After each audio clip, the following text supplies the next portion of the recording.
Well, we have General Manager Patrick Sommers here from General Air Conditioning and Plumbing. He's here to talk about what sets them apart from others, talking about summer right around the corner, things to do, preparation, all that fun stuff, right? That's right. Good to see you. Good to see you. How you doing? I'm well. You know, several things to talk about. So at first, I'm going to kind of follow your lead, but I want to make sure that you emphasize the importance of getting your systems maintained before summer hits. Yeah, you definitely want to get it checked up, identify any issues you may have before we have hit triple digits, but yeah. We know it gets hotter than that. We're only 19 days away from summer. So there is a window here before the official start of summer to get everything dialed in and make sure you're good to go.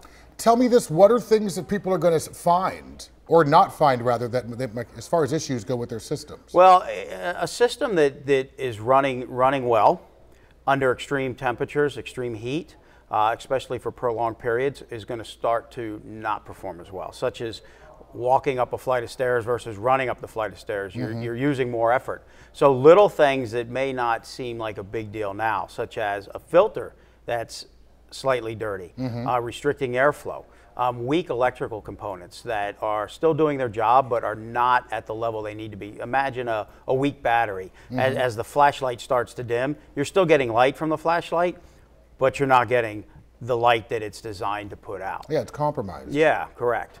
Do you service, I mean, I already know the answer, but do you get your stuff serviced, all your I do. ACs at home and I'm stuff? actually a Service Plus member. I get my account debited each month, and I do. So, but since I'm the general manager, I'm usually last on the list. Obviously, customers come first.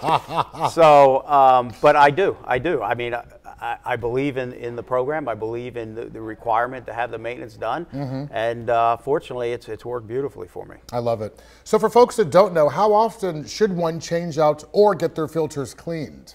So there's different types of filters. There's filters that typically it's a 90-day filter, but some homes it may need to be changed once a week. How many children do you have? How many pets do you have? How often do you leave the windows open? Those type of things. Is there a lot of carpet versus wood floors? More carpet fibers and things are going to get into the filter. There's other filters, higher end filters, high efficiency filters that are 5 inches thick. They could be 6 months to 12 months. So it's really one of those things that is determined in a maintenance, and the proper way to do it is taking certain readings, such as what we call static pressure, and that can actually measure if the efficiency of the performance of the filter has been decreased and it's time to change. Yeah, you guys have all these techie tools to measure everything. It's pretty fancy. Yeah, I like when you bring them in. I almost feel like we're like flashing into the future. I feel like this is also obvious, but certain areas in the Coachella Valley might need to get their filter serviced a bit more often because of dust, right? Dust, yeah, correct. So if you've got an area where if we even go through windy periods or fire season, if you've got an area where there is a lot of dust, maybe a lot of undeveloped land and things like that, sure, of course. If you got a backyard that's not finished, those type of things could cause your filter to get dirty more frequently. Got it. Let's talk about your technicians. I know that you background check and drug test them. What's the importance of that? Why do you do that? Why do we do it? Because we are sending them into your home, all right? And most times you've never met the technician before. So you have to trust that the person going into your home has been properly vetted, properly trained, and is going to go into that home. And you have a little bit of an idea of who that individual is.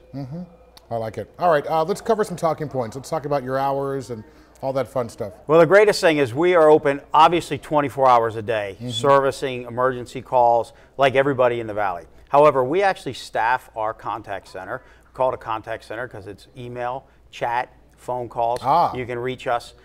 We have somebody there from 7 a.m. in the morning to 11 p.m. at night, 7 days a week. Oh, wow. And a lot of times we get people that call us after hours or on the weekend, especially Sunday or a holiday, expecting to get the answering service, and are surprised when they actually get one of our team members answering the phone.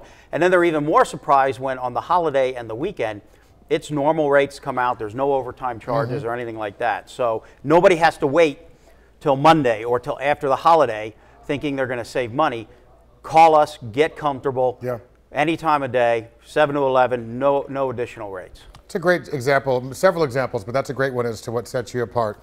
I mentioned Desert Living when you enroll in Service Plus with Sentinel protection and get a Wi-Fi thermostat or no charge. Was it Sentinel? Sentinel. Sentinel. Like a military guard. Okay. You can find the General Air Conditioning and Plumbing in Thousand Palms. You can also find them online at callthegeneral.com or give them a ring. Big thanks to Patrick for being here, and a big thanks to you. Don't move. We'll see you in a minute.